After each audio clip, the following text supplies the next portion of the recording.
فاعلم أنه لا إله إلا الله واستغفر لذنبك وللمؤمنين والمؤمنات والله يعلم متقلبكم ومثواكم. السلام عليكم ورحمة الله وبركاته. بسم الله الرحمن الرحيم. الحمد لله رب العالمين والصلاة والسلام على سيد الأنبياء والمرسلين نبينا محمد وعلى آله وصحبه أجمعين ومن تبعهم بإحسان إلى يوم الدين. بلوغ المرام في أحاديث الأحكام علامہ حافظ ابن حجر رحمۃ اللہ علیہ کی کتاب کا درس کا سلسلہ جاری ہے. ہم حدیث نمبر 30 میں وضو کے تعلق سے حمران جو کہ عثمان رضی اللہ عنہ کے غلام تھے، وہ کہتے ہیں کہ عثمان رضی اللہ تعالی عنہ نے وضو کا پانی طلب کیا اور اپنے دونوں ہتھیلیوں کو 2 مرتبہ دھویا، پھر آپ نے کلی کی، اس کے بعد ناک میں پانی ڈالا اور ناک سے پانی نکالا، پھر اس کے بعد 3 مرتبہ آپ نے اپنے چہرے کو دھویا اور اس کے بعد اپنے دائیں ہاتھ کو کوہنی تک 3 مرتبہ، پھر بائیں ہاتھ کو کوہنی تک 3 مرتبہ، پھر اپنے سر کا آپ نے مسح کیا، پھر اس کے بعد آپ نے دائیں پیر کو ٹخنے تک آپ نے اس کو دھویا 3 مرتبہ، پھر اس کے بعد بائیں پیر کو دھویا. پھر اس کے بعد عثمان رضی اللہ عنہ نے فرمایا کہ میں نے نبی کریم صلی اللہ علیہ وسلم کو دیکھا کہ آپ اسی طریقے سے آپ نے وضو کیا جیسا کہ میں نے آپ لوگوں کے سامنے وضو کر کے بتایا. اس حدیث کو بخاری مسلم نے روایت کی ہے، جس کو متفق علیہ کہتے ہیں. گزشتہ درس میں عثمان رضی اللہ عنہ کے بارے میں تفصیل سے ان کے زندگی کے حالات کے بارے میں، ان کی کیا فضیلتیں ہیں، یہ سب جو ہے عثمان رضی اللہ عنہ کے بارے میں آیا. آج اس حدیث کے بارے میں، اس حدیث سے کیا کیا مسائل مستنبط ہوتے ہیں. مستنبط ہونے کا مطلب یہ ہے کہ جو ہے اس حدیث سے ہمیں کون سے مسئلے ہمیں معلوم ہوتے ہیں. اس کو فقہی الفاظ میں استنباط کہتے ہیں، یا یہ کہیے کہ کیا کیا فائدے ہمیں معلوم ہوئے. سب سے پہلی بات یہ معلوم ہوئی کہ علامہ حافظ ابن حجر رحمۃ اللہ علیہ نے اس حدیث کو نبی کریم صلی اللہ علیہ وسلم کے وضو کا طریقہ معلوم کرنے کے لیے بنیادی حدیث بنائی. دوسری حدیثیں بھی ہیں، لیکن اس حدیث کو عثمان رضی اللہ عنہ کی اس حدیث کو علامہ حافظ ابن حجر رحمۃ اللہ علیہ نے ایک اصل حدیث کے طور پر مان کر اس کو سب سے پہلے ذکر کیا کہ وضو کا طریقہ کیسے ہونا چاہیے.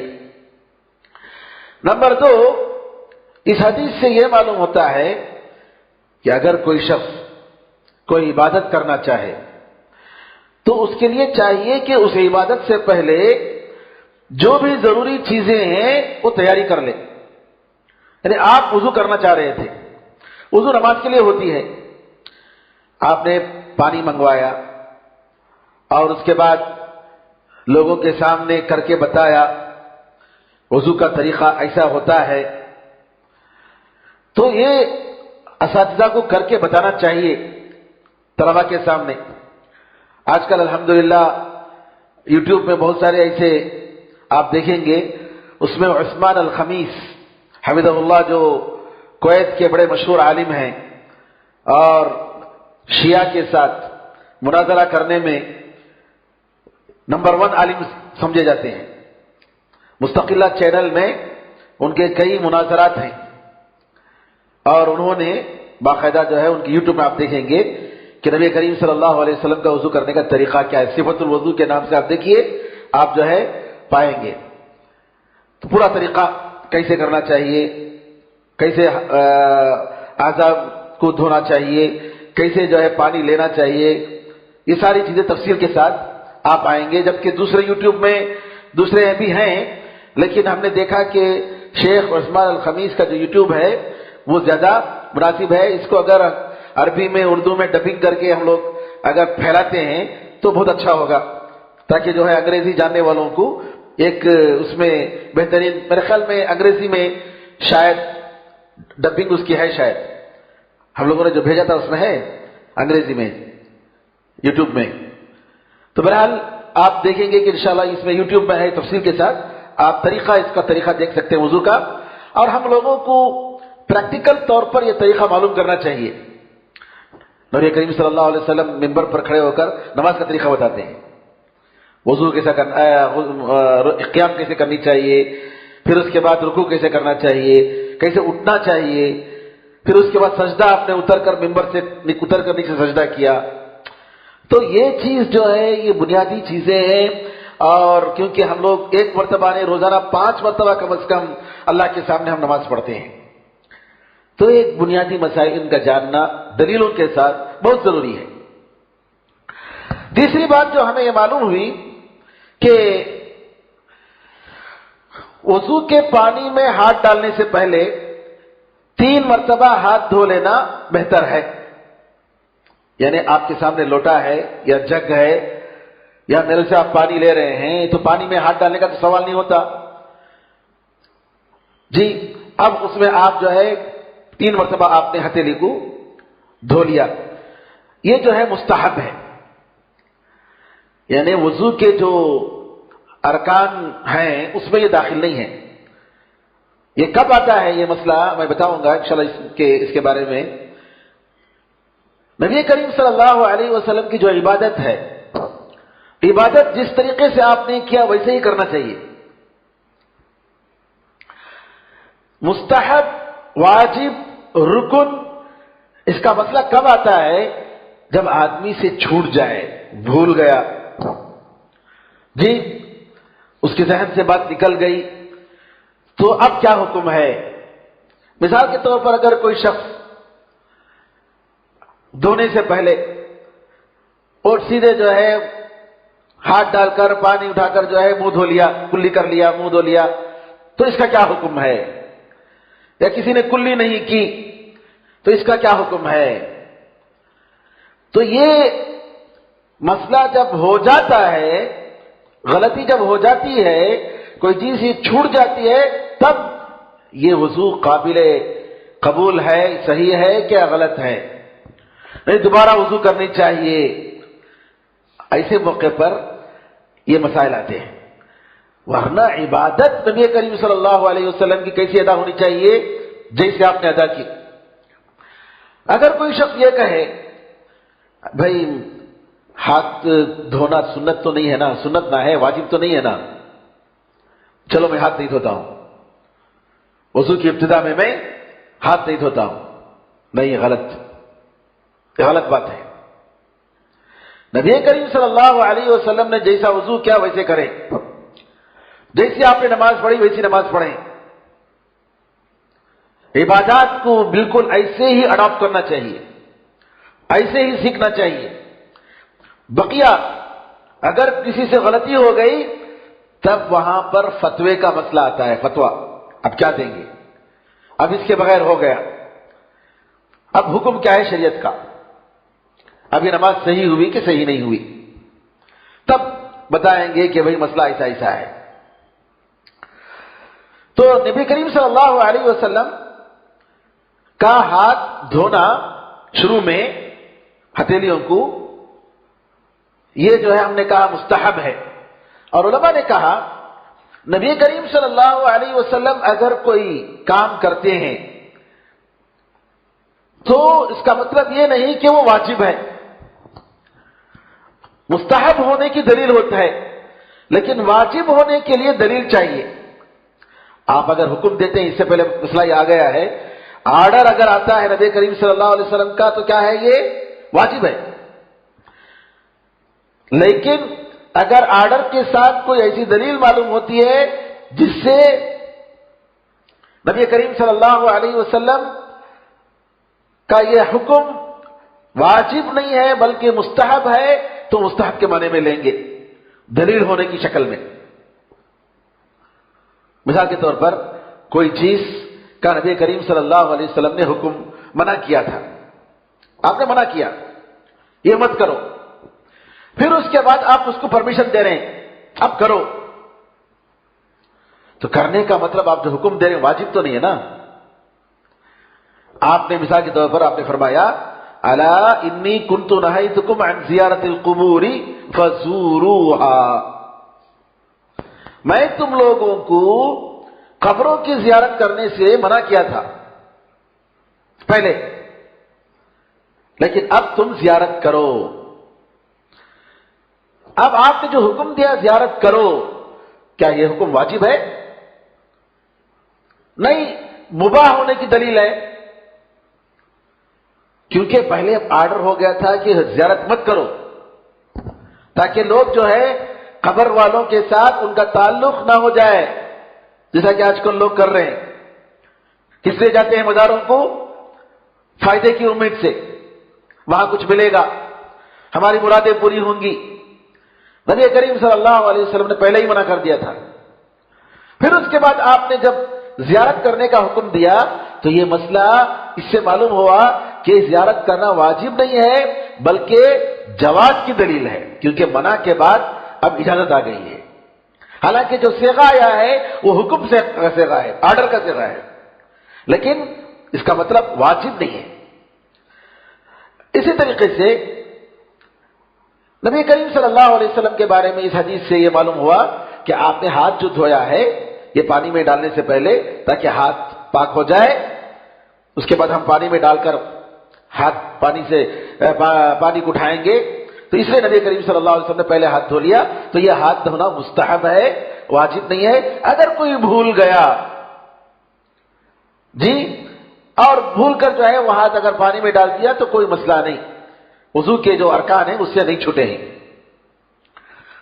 چوتھی بات جو اس حدیث سے معلوم ہوتی ہے کہ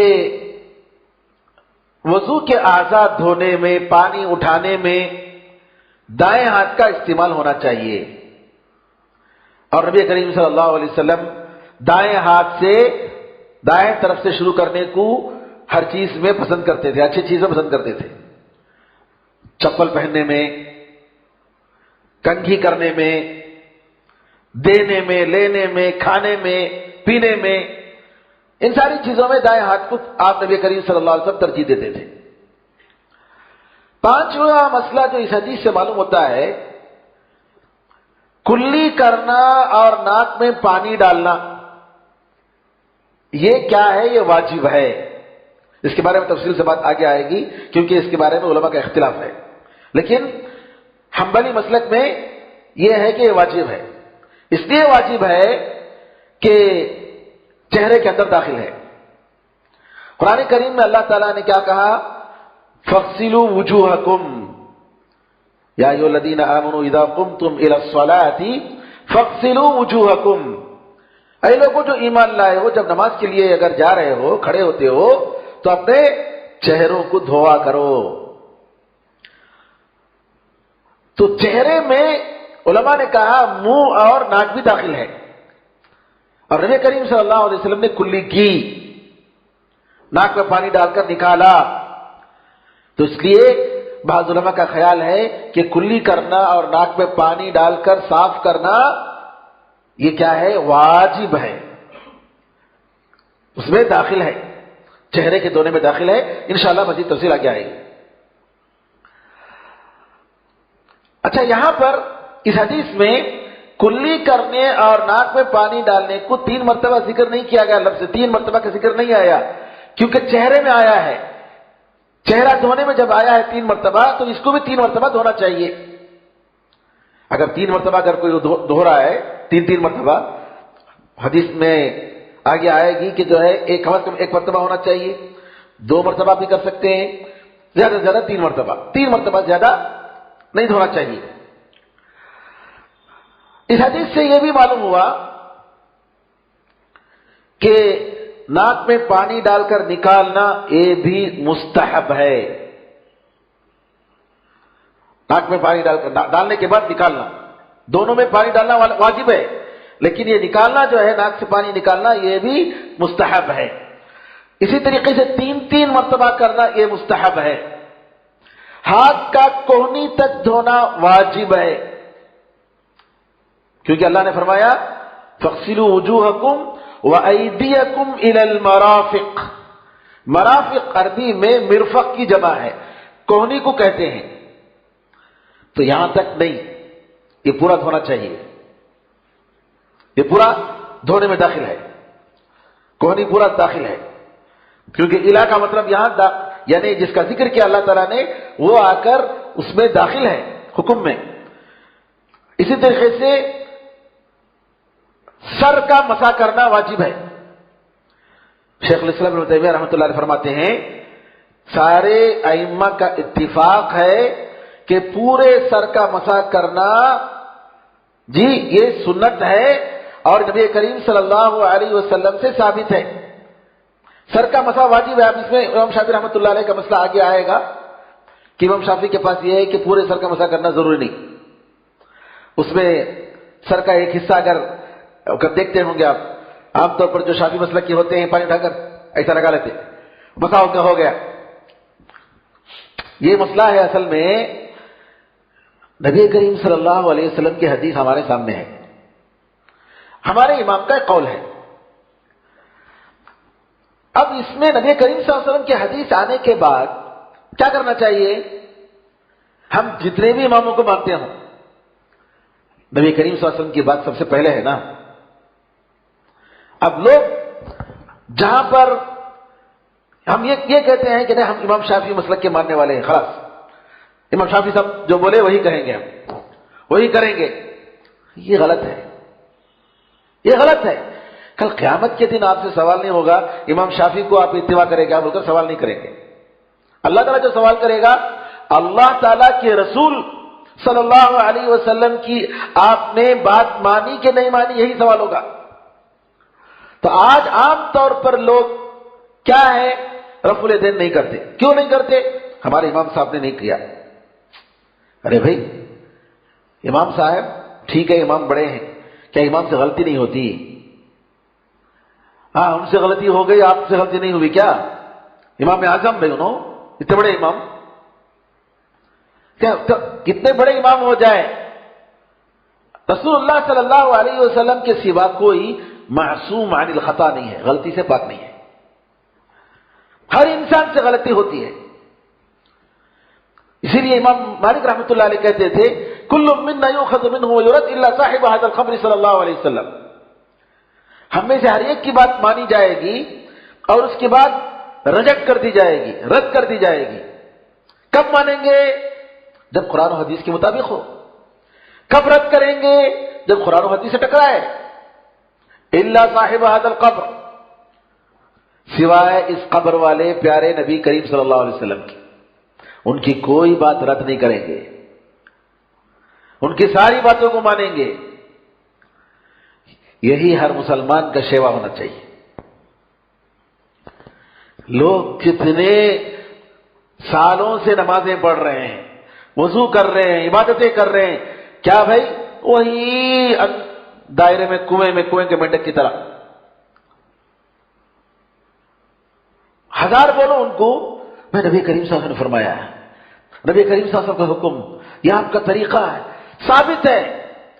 جیسے اب رات ہے جس کے رات ہونے میں ذرا بھی شک نہیں، اتنا یقین ہے، پھر بھی ان کے دماغ میں سبحان اللہ، یہ اللہ کی توفیق ہے میرے بزرگوں کہ ایک انسان اس کے دل میں نبی کریم صلی اللہ علیہ وسلم کی محبت کٹ کٹ کر بھری ہوئی ہو، اور نبی کریم صلی اللہ علیہ وسلم کے حکم کے سامنے کسی کے حکم کو وہ ترجیح نہیں دیتا۔ میرے نبی کریم صلی اللہ علیہ وسلم نے فرما دیا ہے آپ کے حکم کے سامنے میں کسی کے حکم کو نہیں مانوں گا، آپ کی بات بالکل صحیح جب ثابت ہو گئی ہے میں اسی پر پابند رہوں گا۔ آج بہت ہی کم لوگ اس کو ماننے والے ہیں، اکثر آپ دیکھیں گے نہیں ہمارے مسلک کیا بھائی، ایک مسلمان دین، اس کے بعد ایک مسلک، ایک نئی چیز، کیا مسلک؟ بھائی فلاں مسلک حنفی ہوں یا مالکی ہوں یا شافعی ہوں یا حنبلی ہوں، اور یہ سمجھ لیتے ہیں کہ اس کے بغیر دین پورا نہیں ہوتا۔ کیا سوال یہ ہے، کیا نبی کریم صلی اللہ علیہ وسلم نے کہا کہ میرے بعد 4 مسلک ہوں گے، چاروں میں سے کسی ایک مسلک کو لینا ضروری ہے؟ بولے کیا؟ ہرگز نہیں بولے آپ، کبھی نہیں فرمایا آپ نے۔ حالانکہ اتنا اہم ہے آج لوگ سمجھتے ہیں کہ نہیں بھائی کوئی نہ کوئی مسلک رہنا ضروری ہے، اس کے بغیر نہیں۔ اگر کوئی شخص جو ہے قرآن اور حدیث پر عمل کرتا ہے صحابہ کے فہم کے مطابق، وہ گمراہ ہو گیا، حکم لگا دیتے اس پر، گمراہ ہے وہ۔ اب سوال یہ ہے، امام ابو حنیفہ سے پہلے جو لوگ تھے وہ لوگ گمراہ تھے؟ امام ابو حنیفہ رحمۃ اللہ علیہ 80 کو پیدا ہوئے، سن 80 ہجری میں، 150 میں انتقال کیے۔ اس سے پہلے کون سا مذہب تھا؟ امام ابو حنیفہ رحمۃ اللہ علیہ کا مذہب کیا تھا؟ امام ابو حنیفہ کون سے مسلک کو مانے بھائی؟ یہ بولو، انہوں نے کس مسلک کو مانا؟ کسی امام نے نہیں کہا۔ تو بہرحال یہ مسح کا جو مسئلہ، امام شافعی رحمۃ اللہ علیہ کا جو قول ہے ان کا اجتہاد، لیکن جب پورے نبی کریم صلی اللہ علیہ وسلم نے مسح کا طریقہ بتایا، یہاں سے لے کر جو ہے گلا ہے کہ کسی کی پگڑی ہے کچھ ہے اور پگڑی پر کر لیا مسح، یا جو ہے اس پگڑی نکالنا مشکل ہے اس پر مسح کر لیا، اور بال کا جتنا حصہ ہے اس پر مسح کر لیا، تو معذور ہے بول سکتے ہیں۔ یا سر پر جو ہے پٹی باندھی ہوئی ہے زخم وغیرہ کی وجہ سے، اس کو معذور بول سکتے ہیں۔ بغیر اس کے کیا کرتے ہیں؟ کھلا ہے سر، ایسا بس ختم، ان کا وضو پورا ہو گیا۔ نمبر 11، اس حدیث سے یہ معلوم ہوتا ہے کہ شریعت میں آسانی کا خیال کیا گیا۔ مسح بھی چاہے تو نبی کریم صلی اللہ علیہ وسلم 3 مرتبہ کرنے کا حکم دے دیتے تھے، نہیں، ایک ہی مرتبہ جو ہے آپ نے مسح کیا، اور وہ یہ مرتبہ کافی ہے۔ اور 12ویں بات اس حدیث سے یہ معلوم ہوتی ہے کہ دونوں کان یہ بھی سر کے ساتھ داخل ہیں، کیونکہ نبی کریم صلی اللہ علیہ وسلم نے کان کے لیے الگ سے پانی نہیں لیا، مسح جو کیا تو اس کے ساتھ جو ہے آپ نے کان کے بھی مسح کر لیے، الگ سے پانی لینے کی ضرورت نہیں۔ 13واں مسئلہ اس حدیث سے یہ معلوم ہوتا ہے، وضو میں پیر کا دھونا واجب ہے۔ ہم جب واجب بولتے ہیں تو واجب اور فرض دونوں ایک ہی معنی میں ہیں۔ علماء احناف کے پاس فرض اور واجب میں اختلاف ہے۔ فرض ان کے پاس جو قرآن میں آیا وہ فرض ہے، اور جو حدیث میں آیا وہ واجب ہے، لیکن ہمارے پاس دوسرے علماء کے پاس ایسا نہیں ہے۔ یہ صرف علماء احناف کی اصطلاح ہے کہ قرآن میں اگر کوئی واجب چیز ہے تو اس کو فرض کہتے ہیں، اور حدیث میں کوئی چیز واجب ہوئی تو اس کو واجب بولتے ہیں۔ لیکن دوسرے علماء مالکیہ، شافعیہ اور حنابلہ کے پاس فرض اور واجب دونوں ایک ہی معنی میں ہیں۔ کیوں؟ کیونکہ نتیجہ ایک ہی نہ ہے۔ قرآن میں جس کا حکم ہے اس کا حکم حدیث میں حکم ہے، دونوں برابر ہے۔ جی یہ نہیں کہ نہیں بھائی میں حدیث میں آیا اس وجہ سے میں نہیں مانوں گا بولے تو نہیں، مسلمان ہی نہیں ہوتا، اس کے اسلام میں شک ہے۔ نبی کریم صلی اللہ علیہ وسلم نے جب فرما دیا ہے آپ کی بات اللہ کی بات ہے، اللہ کا حکم ہے، کیونکہ آپ اپنے طرف سے کچھ نہیں بولے، تو لہذا واجب ہم نے کہا کہ پیر کا دھونا واجب ہے۔ یہاں میں اس لیے یہ مسئلہ ذرا تفصیل سے بتانا چاہ رہا ہوں، شیعہ کے پاس وضو کرتے ہوئے پیر کا دھونا واجب نہیں ہے۔ وہ لوگ کیا کرتے ہیں؟ مسح کرتے ہیں۔ قرآن کریم کی آیت اگر آپ پڑھیں گے، یا ایھا الذین آمنوا اذا قمتم الى الصلاة فاغسلوا وجوهکم وایدیکم الى المرافق وامسحوا برؤوسکم۔ دیکھیے، یا ایھا الذین آمنوا اذا قمتم الى الصلاة فاغسلوا وجوہکم۔ وجوہ یہ آبجیکٹ ہے، مفعول ہے، عربی اعراب میں جو ہے عربی گرامر کے حساب سے مفعول۔ فاغسلوا دھوؤ، وجوہکم اپنے چہروں کو۔ فاغسلوا وجوہکم وایدیکم، ایدیا کہا مفعول، یعنی فعل فاعل مفعول آتا ہے عربی میں. فعل بولتے ہیں ورب کو، ورب. مثال کے طور پر صلی عبداللہ صلاۃ الظہر، عبداللہ نے ظہر کی نماز پڑھی. صلی یہ ورب ہے، پاسٹ ٹینس. عربی میں ورب پہلے آتا ہے، دوسری زبانوں میں ڈور آف دا ورب پہلے آتا ہے. جیسا کہ میں نے ترجمہ کیا عبداللہ نے ظہر کی نماز پڑھی، تو عربی میں پہلے آتا ہے ورب. صلی عبداللہ، عبداللہ ڈور آف دا ورب، عربی میں اس کو فاعل بولتے ہیں. الصلاۃ، صلاۃ الظہر، ظہر کی نماز، یہ جو ہے مفعول ہے. مفعول کا مطلب آبجیکٹ، جس کے اوپر کام ہوتا ہے اس کو آبجیکٹ بولتے ہیں، مفعول بولتے ہیں. اور جو کرنے والا ہے ڈور آف دا ورب اس کو فاعل بولتے ہیں. قرآن کی اس آیت میں فاغسلوا دھو، وجوہ مفعول ہمیشہ کیا ہوتا ہے جی؟ منصوب ہوتا ہے، نصب کی حالت میں اس پر زبر ہوتا ہے. قاعدہ ہے، کہیں بھی اگر آپ دیکھ لو مفعول جو ہے نصب کی حالت میں آئے گا، اوپر اس کے اوپر فتحہ ہوگا، زبر. وجوہ، وجہ کی جمع وجوہ، وجوہکم تمہارے چہرے. وَأَيْدِيَكُمْ، ایدیکم اس کے اوپر عطف ہے، معطوف. کنجکشن جو ورڈ ہے واو حرف عطف، دونوں کو ملانے والا، تو سیم ایدیکم وہ بھی مفعول کے حکم میں داخل ہے. اس کے بعد کیا فرمایا؟ وجوہکم وایدیکم الی المرافق وامسحوا برؤوسکم، اپنے سر کا مسح کرو.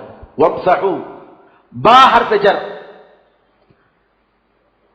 اپنے سر کا مسح کرو. عربی میں با آتا ہے حرف جر، جر کا مطلب اس کے بعد والا جو ہوتا ہے اسے کسرہ ہوتا ہے، اسی لیے کیا بولے؟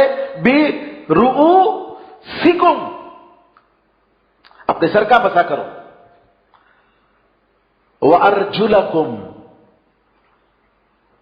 اور اپنے پیر کو. ارجلا بولے منصوب، کس لیے بولے منصوب ارجلا؟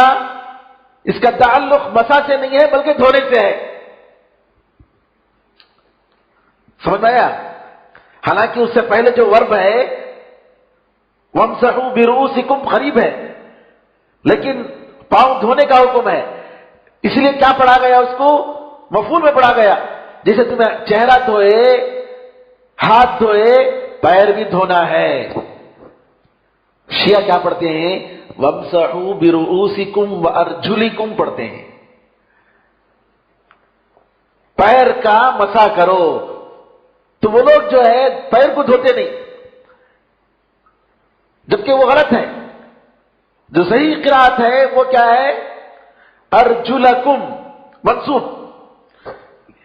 گرامر کا دخل دیکھیے کتنا عربی زبان میں، کیونکہ اس کی وجہ سے جو ہے اس کا حکم یہ مسح کرنا ہے یا دھونا ہے.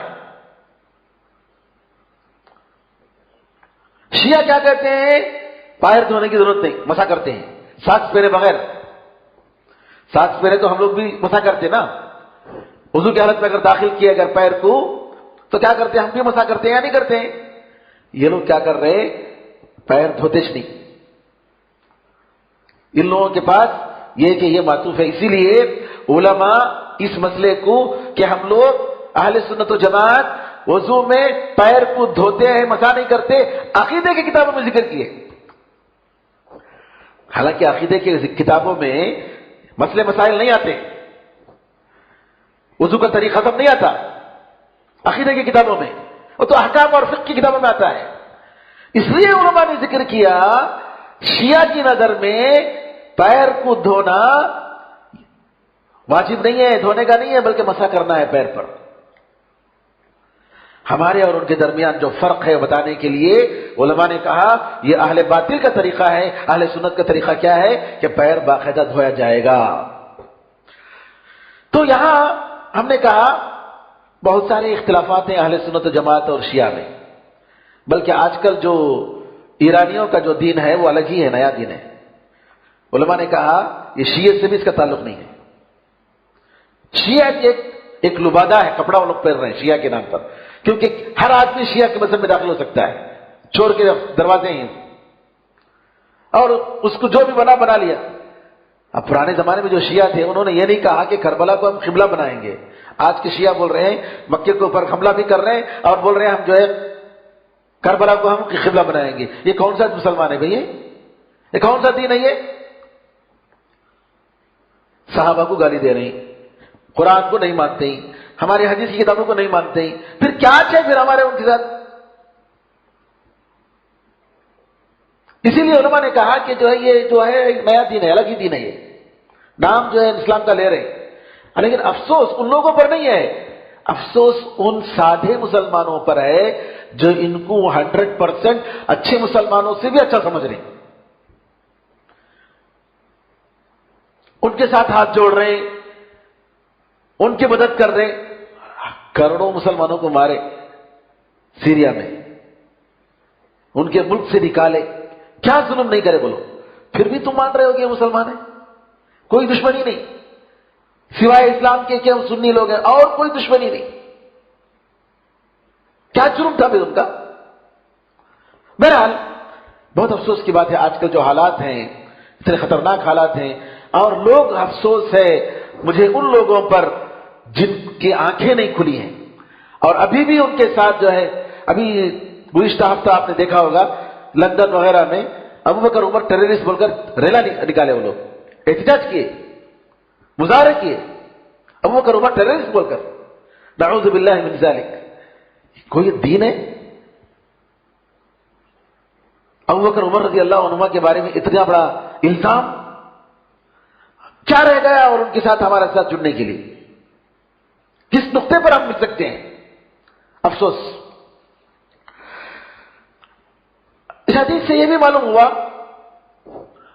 کہ نمبر 14 کہ وضو کے جو اعضاء ہیں یہ ترتیب کے ساتھ ہونا چاہیے، جو ترتیب نبی کریم صلی اللہ علیہ وسلم کی طرف سے ثابت ہے اس ترتیب کا خیال ہونا چاہیے۔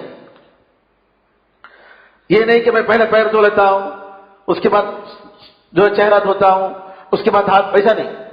نبی کریم صلی اللہ علیہ وسلم کا وضو کا جو طریقہ ہے وہ طریقہ، اور سب سے پہلے ایک بات کہ نیت کا اس میں ذکر ہے، لیکن بات آ چکی ہے پہلے کہ نیت ضروری ہے، ہر عبادت کے لیے نیت ضروری ہے، تو وضو کے لیے بھی نیت، اور مستحبات میں بسم اللہ بولنا وضو کرنے سے پہلے، وضو شروع کرنے سے پہلے بسم اللہ کہنا، یہ سب جو ہے حدیثوں میں اس کا ذکر آیا ہے۔ اس لیے کہ نیت میں اس میں بھی اختلاف ہے، مثال کے طور پر امام ابو حنیفہ رحمۃ اللہ علیہ کے پاس، یعنی اگر کوئی شخص ان کے پاس جو ہے ترتیب ضروری نہیں ہے، اگر کوئی شخص جو ہے تالاب میں اگر چلا گیا اس کا وضو ہو گیا، یا بارش میں پورا بھیگ گیا وضو ہو گیا اس کا، لیکن علماء نے جو کہا ہے کہ ترتیب ہونی چاہیے، ترتیب کے ساتھ ہی جو ہے ان وضو کو کرنا چاہیے، یہی نبی کریم صلی اللہ علیہ وسلم کا طریقہ رہا ہے۔ پندرہویں بات اس سے یہ معلوم ہوتی ہے کہ نبی کریم صلی اللہ علیہ وسلم کے بارے میں جو اس حدیث میں آیا ہے وہی وضو کا مکمل طریقہ ہے۔ اور ایک بات یہاں اہم بات یہ بتا رہے ہیں کہ کوئی بھی عبادت کرنے سے پہلے 3 چیزوں کو ہمارے ذہن میں لا لینا چاہیے۔ نمبر 1 کہ ہم جو عبادت کرنے جا رہے ہیں یہ اللہ کی اطاعت کرنے جا رہے ہیں، اللہ کا حکم ہے، اس اللہ کے حکم کو بجا لانے کے لیے ہم کر رہے ہیں، یعنی تجدید نیت ہونی چاہیے۔ یہ نہیں کہ ایک روٹین ہے، چلو ٹائم پر عشاء کا ٹائم ہوا عشاء پڑھ لیے، مغرب کا ٹائم ہوا مغرب پڑھ لیے، ذہن میں یہ نہیں آیا کہ ہم اللہ کی عبادت کرنے جا رہے ہیں، اللہ کی عظمت کا تصور، کہ عبادت کا تصور، ثواب حاصل کرنے کا جذبہ۔ دوسرا یہ خیال آنا چاہیے کہ ہم اللہ تعالیٰ کی اس عبادت کے ذریعے اللہ تعالیٰ کی قربت ہم حاصل کرنا چاہتے ہیں، اس سے قریب ہونا چاہتے ہیں، اس کی رضامندی ہم حاصل کرنا چاہتے ہیں تاکہ اللہ ہم سے خوش ہو جائے۔ اگر انسان یہ تصور کرے گا تو کیا ہوگا کہ اللہ تعالیٰ گویا تصور اتنا تو کرے گا کہ اللہ ہمیں دیکھ رہا ہے، ہمارے عمل سے باخبر ہے جی۔ اور تیسری چیز جس کا استحضار کرنا چاہیے کہ ہم نبی کریم صلی اللہ علیہ وسلم کی اقتداء کریں گے، آپ کے راستے پر چلیں گے، آپ کی اتباع کریں گے۔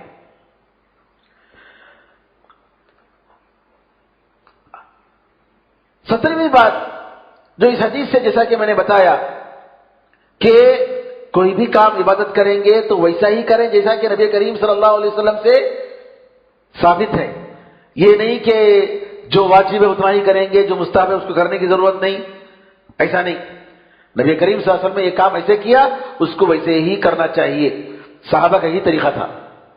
آپ دیکھیں گے صحابہ رضی اللہ عنہ اجمعین وہ یہ نہیں پوچھتے تھے یہ واجب ہے کیا، کرنا ہے کیا، یہ سب نہیں۔ نبی کریم صلی اللہ علیہ وسلم نے کیا، انہوں نے بھی کیا۔ نماز پڑھ رہے تھے، آپ نے اپنے جوتے اتارے تو خود بخود سارے صحابہ نے اتار دیا۔ آپ نے انگوٹھی پہنی، پھر آپ نے پھینک دیا، سارے صحابہ نے پھینک دیا۔ صحابہ رضی اللہ عنہ اجمعین کا جو جذبہ، اتباع کا جذبہ، وہ یہی جذبہ تھا۔ اور ایک بات اس سے یہ معلوم ہوتی ہے کہ سکھانے کے لیے پریکٹیکل طور پر جو کر کے دکھایا جاتا ہے اس کا اچھا اثر ہوتا ہے۔ اور عثمان رضی اللہ تعالیٰ عنہ نے باقاعدہ اسی لیے اپنے طلباء کے سامنے، ساتھیوں کے سامنے عمل کر کے بتایا۔ ناک سے پانی جو نکالنا ہے وہ بائیں ہاتھ سے نکالنا چاہیے، دائیں ہاتھ سے نہیں۔ پانی دائیں ہاتھ سے ڈالے لیکن نکالتے ہوئے بائیں ہاتھ کا استعمال ہونا چاہیے۔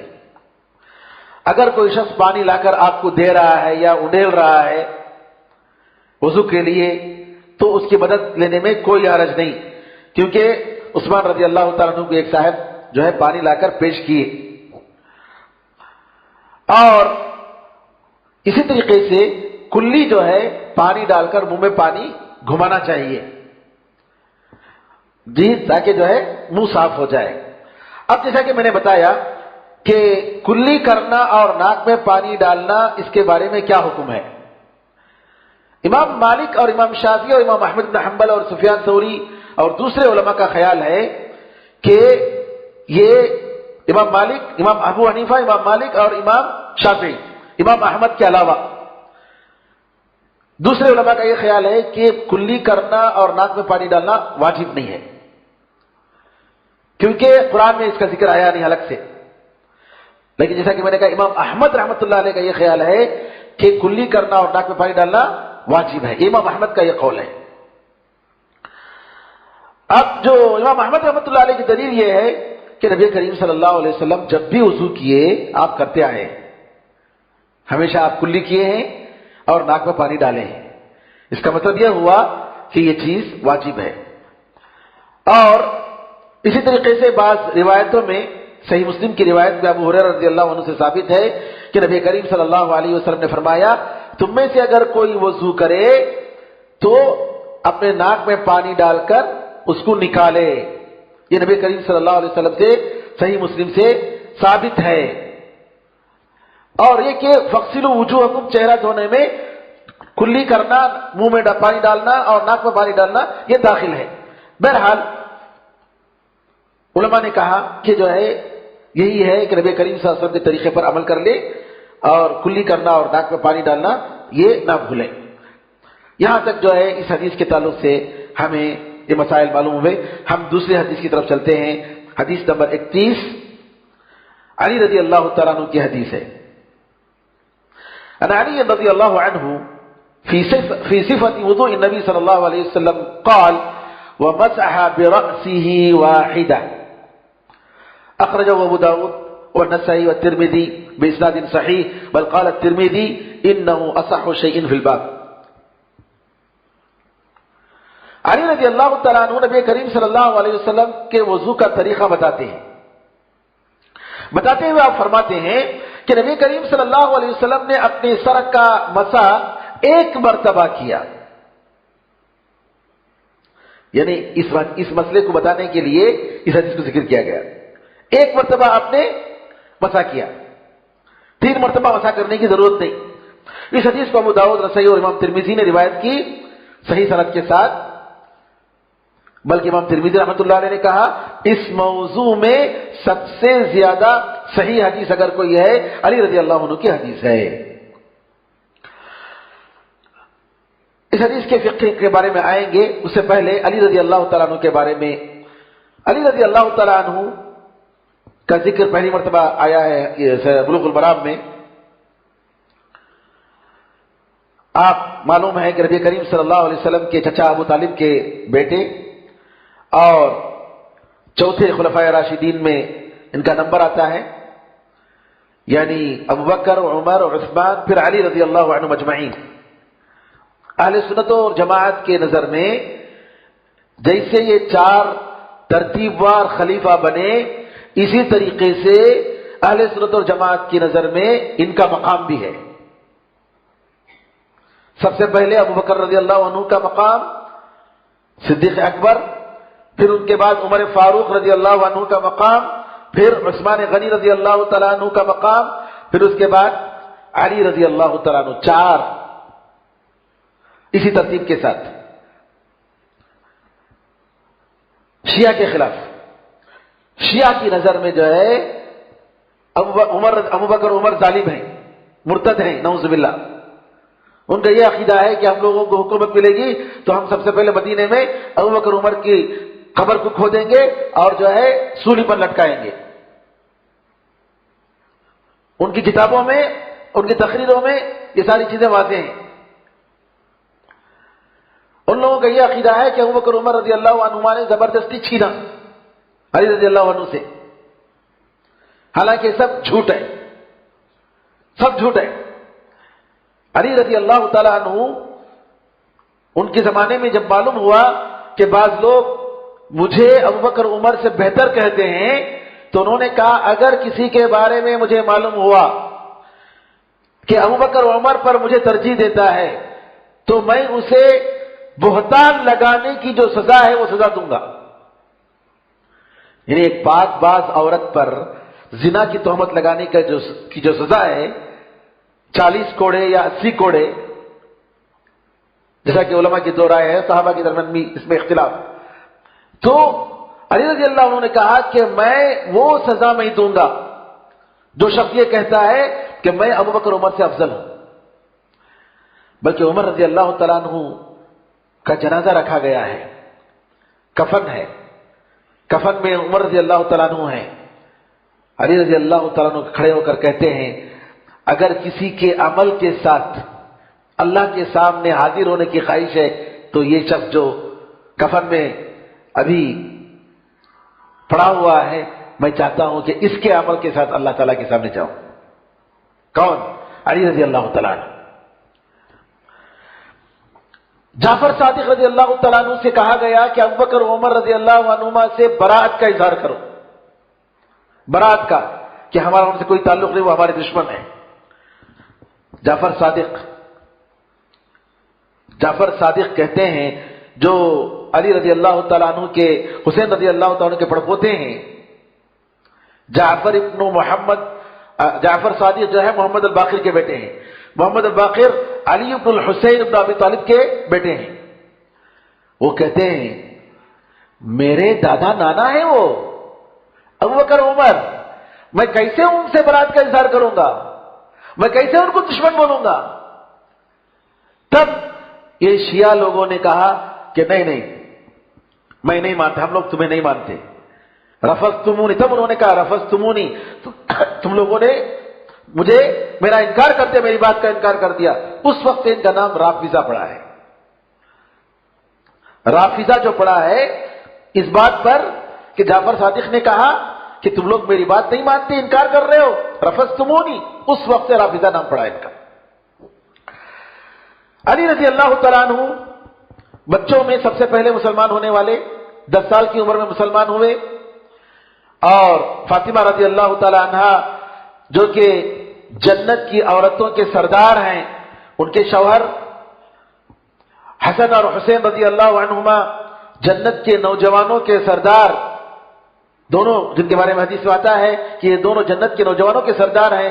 ان کے باپ اور نبی کریم صلی اللہ علیہ وسلم نے ان سے محبت کی، اور آپ نے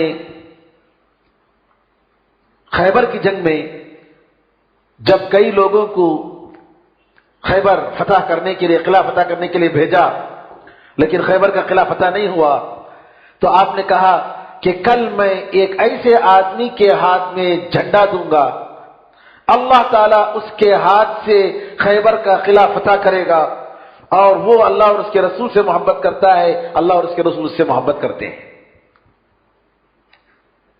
سارے صحابہ کی خواہش تھی کہ نبی کریم صلی اللہ علیہ وسلم کل کے دن جھنڈا ان کے ہاتھ میں دیں۔ عمر رضی اللہ عنہ کہتے ہیں کبھی میں امیر بننے کی خواہش نہیں ہوئی مجھے، لیکن اس دن میری خواہش ہوئی کہ میرے ہاتھ میں نبی کریم صلی اللہ علیہ وسلم جھنڈا دے کر بھیجے۔ کیوں؟ کیونکہ نبی کریم صلی اللہ علیہ وسلم نے گواہی دی کہ اللہ اور اس کے رسول اس سے محبت کرتے ہیں، اور وہ اللہ اور اس کے رسول سے محبت کرتا ہے۔ اتنی عظیم شہادت۔ نبی کریم صلی اللہ علیہ وسلم فجر کی نماز پڑھتے ہیں تو کہتے ہیں علی کہاں ہے؟ لوگوں نے کہا کہ علی کو آشوب چشم مدراس آئی، ان کی آنکھوں میں شکایت، کہا بلایا، نبی کریم صلی اللہ علیہ وسلم نے اپنے لعاب مبارک اٹھا کر آنکھوں کو لگایا، بالکل شفایاب ہو گئے، اور کہا جاؤ پیچھے پلٹ کر نہیں آنا، یاد رکھو کہ اللہ تعالیٰ تمہارے ذریعے ایک آدمی کو ہدایت دے، یہ تمہارے لیے لال اونٹ سے زیادہ بہتر ہے۔ علی رضی اللہ تعالیٰ آگے بڑھتے ہیں، پھر اس کے بعد نبی کریم صلی اللہ علیہ وسلم سے پلٹے بغیر پوچھتے ہیں میں کس پر لڑوں، کس چیز کی طرف دعوت دوں؟ ان کو دعوت دو کہ وہ ایک اللہ تعالیٰ کو مانے، کہ اللہ کے سوا کوئی خدا نہیں ہے، معبود برحق کوئی نہیں، وہی عبادت کے لائق، اور میں اللہ کا رسول ہوں، اگر وہ مانتے ہیں تو نماز کی دعوت دو۔ تو نبی کریم صلی اللہ علیہ وسلم یہ کہہ کر بھیجتے ہیں، اور پھر اس کے بعد خیبر کا قلعہ فتح ہوتا ہے۔ تبوک کے موقع پر نبی کریم صلی اللہ علیہ وسلم علی رضی اللہ عنہ کو مدینے میں اپنا جانشین بنا کر جاتے ہیں۔ علی رضی اللہ عنہ کہتے ہیں اللہ کے رسول آپ جو ہے بوڑھوں میں، کمزوروں میں، عورتوں اور بچوں میں چھوڑ کر جا رہے ہیں، میں تو آپ کے ساتھ جہاد کرنے آنا چاہ رہا ہوں۔ تو نبی کریم صلی اللہ علیہ وسلم فرماتے ہیں کہ کیا تم یہ نہیں پسند کرتے کہ تم جو ہے اسی طریقے سے رہو جیسا کہ موسیٰ علیہ السلام کے جگہ پر ہارون تھے؟ جب موسیٰ علیہ السلام گئے اللہ تعالیٰ سے بات کرنے کے لیے بنو اسرائیل کے بعد چنندہ لوگوں کو لے کر، تب جو ہے ہارون علیہ السلام کو اپنی جگہ رکھے گئے، میں اسی طریقے سے چھوڑ کے جا رہا ہوں، لیکن یاد رکھو میرے بعد کوئی نبی نہیں ہے۔ ہارون نبی تھے لیکن میرے بعد کوئی نبی نہیں ہے، میں آخری نبی ہوں۔ یعنی فوراً نبی کریم نے بتا دیا تاکہ یہ بات نہ آئے کہ علی رضی اللہ تعالیٰ نبی ہیں۔ ارے نو، ان لوگوں نے تو نبی کریم صلی اللہ علیہ وسلم سے بڑھ کر جو ہے بنا دیا علی رضی اللہ تعالیٰ عنہ کو۔ کیا کیا نہیں کہا، کیا جبریل امین کو جو ہے علی کے پاس بھیجا گیا نبی بنانے کے لیے، اور جبریل امین غلطی سے جو ہے علی کے پاس چلے، محمد صلی اللہ علیہ وسلم کے پاس چلے گئے۔ استغفر اللہ، یہ کوئی بات ہو سکتی ہے؟ جبریل امین، اللہ اکبر، ان کے بارے میں ایسے ایسے الزامات۔ بلکہ آپ دیکھیں گے ایک چینل ہے ان لوگوں کا، one channel, one T V, شیعہ کی ہے، اس میں ایک مخرر کہتا ہے کہ حسین رضی اللہ تعالی عنہ جب پیدا ہوئے تو ان کا جو حصہ تھا کہتے ہیں کہ آدھا حصہ جو ہے نبی کریم صلی اللہ علیہ وسلم کے جیسا تھا، اور اوپر کا آدھا حصہ جو ہے اللہ کی طرح جیسا۔ نعوذ باللہ من ذالک، کیسی بات! اس قسم کی جو ہے بیہودہ باتیں، غلط سلط اور جھوٹی باتیں کہہ کر یہ لوگ عوام کو جو ہے بیوقوف بناتے ہیں۔ حدیث میں آتا ہے نبی کریم صلی اللہ علیہ وسلم نے علی رضی اللہ عنہ کے بارے میں بتایا کہ تم سے محبت کرنے والا مومن ہوگا اور تم سے دشمنی کرنے والا منافق ہوگا۔ تم سے دشمنی کرنے والا منافق اور تم سے دوستی کرنے محبت کرنے والا مومن۔ اور آپ نے فرمایا اگر کوئی علی سے محبت کرتا ہے تو مجھ سے محبت کرتا ہے، اور جو مجھ سے محبت کرتا ہے اللہ اس سے محبت کرتا ہے، اور اگر کوئی علی سے دشمنی کرتا ہے تو مجھ سے دشمنی کرتا ہے، اور جو مجھ سے دشمنی کرتا ہے اللہ تعالیٰ سے وہ دشمنی کرتا ہے۔ اسی طریقے سے نبی کریم صلی اللہ علیہ وسلم نے آپ کو ابو تراب کا لقب دیا. ایک مرتبہ آپ آئے، دیکھا علی رضی اللہ عنہ گھر میں نہیں ہے، کہا، پوچھا فاطمہ رضی اللہ عنہ سے کہاں ہیں؟ کہا کہ میرے ان کے درمیان تھوڑی ناچاقی ہو گئی، تو میں اور غصے میں گھر کے باہر نکل گئے، مجھے نہیں معلوم کہاں گئے. نبی کریم صلی اللہ علیہ وسلم جاتے ہیں مسجد میں، دیکھ رہے ہیں کہ مسجد میں مٹی میں سو رہے ہیں. نبی کریم صلی اللہ علیہ وسلم علی رضی اللہ تعالیٰ اپنے داماد کو اٹھاتے ہیں، پیٹ میں مٹی لگی ہوئی ہے. قم یا ابا تراب، قم یا ابا تراب، اے ابو تراب کھڑے ہو جاؤ، اے ابو تراب کھڑے ہو جاؤ. نبی کریم صلی اللہ علیہ وسلم بلا کر لاتے ہیں. اس وقت سے ان کا نام ابو تراب پڑا. امام احمد رحمۃ اللہ علیہ فرماتے ہیں علی رضی اللہ تعالیٰ عنہ کے بارے میں جتنی فضیلتیں آئی ہیں اتنی فضیلتیں کسی اور صحابی کے بارے میں نہیں آئی ہیں. حالانکہ دوسرے صحابہ کے بارے میں، خاص طور پر ابو بکر عمر کے بارے میں بہت ساری فضیلتیں آئی ہیں، لیکن ابو بکر عمر رضی اللہ تعالیٰ عنہ کے بعد زیادہ جو حدیثیں آتی ہیں وہ علی رضی اللہ تعالیٰ عنہ کے بارے میں آتی ہیں. علی رضی اللہ تعالیٰ عنہ کے بارے میں آتا ہے، آپ کو معلوم ہے کہ علی رضی اللہ تعالیٰ عنہ کو جو خلیفہ بنایا گیا، جن لوگوں نے عثمان رضی اللہ عنہ کو قتل کیا تھا ان لوگوں نے خلیفہ بنایا. جن لوگوں نے عثمان رضی اللہ عنہ کو شہید کیا ان لوگوں نے زبردستی علی رضی اللہ عنہ کو خلیفہ بنایا اور دھمکی دی علی رضی اللہ تعالیٰ عنہ کو، اگر نہیں مانیں گے تو ہم آپ کو قتل کر دیں گے. تو پھر علی رضی اللہ تعالیٰ عنہ بنتے ہیں اور اس کے بعد جنگ جمل کا واقعہ پیش آتا ہے. کیمل وار، جنگ جمل کا جو واقعہ پیش آتا ہے اس واقعے میں طلحہ رضی اللہ عنہ شہید ہو جاتے ہیں. طلحہ بن عبید اللہ جو کہ 10 صحابہ عشر مبشرہ من الجنہ جو ہے، جن کا ذکر ایک حدیث میں آتا ہے کہ یہ سب جنت میں جائیں گے، ایک ہی حدیث میں، جبکہ سارے کے سارے صحابہ جنت میں جائیں گے، لیکن نبی کریم صلی اللہ علیہ وسلم نے ایک حدیث میں 10 صحابہ کا ذکر فرمایا، ابو بکر فی الجنہ، عمر فی الجنہ، عثمان فی الجنہ. تو اس میں طلحہ رضی اللہ تعالیٰ عنہ بھی ہیں.